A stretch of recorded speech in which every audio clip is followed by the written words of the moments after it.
referuara specifikisht. Nuk kemi një analizë cilën mund ta shikoj. Kjo është interpretimi përgjigja që i ka dhënë ChatGPT-ja emogramës, pra analizave të bëra nga pacienti në foton e parë që ne ndoqëm.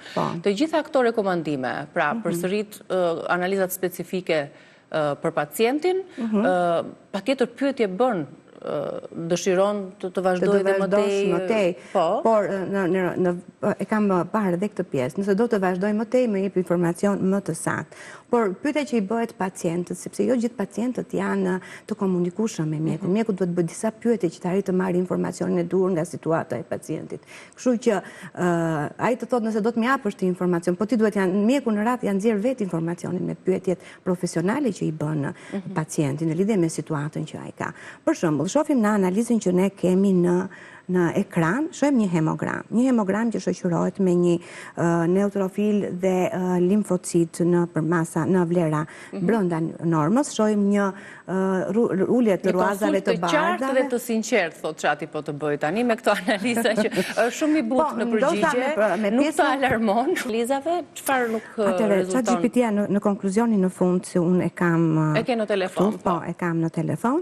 Ka dhënë që mund të kemi instituat virale, ka dhënë përshkrimin e të gjithë analizës, ke trombocitopeni, sepse kemi një ulje të numrit të trombociteve. Gjithsesi në mjekët për të parë nëse kjo është patologjike apo është thjesht normale, duhet bëjmë trombocitet në lam. Pra, bëjmë një verifikim të analizës në këtë pjesë. Shohim që kemi një numër të ulët të ruazave të bardha.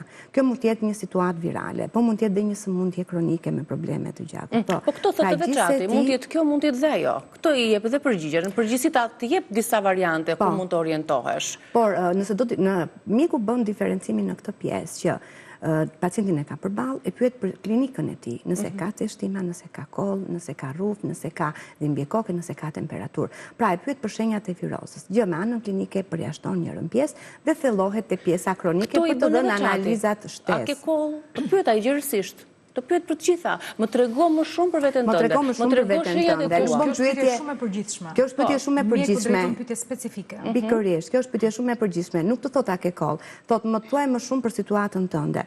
Dhe pacientit mua më ka ndodhur që më dash të bëj 20 minuta vizitë dhe në fund kam arritur të kuptoj vërtet situatën e vërtet të pacientit.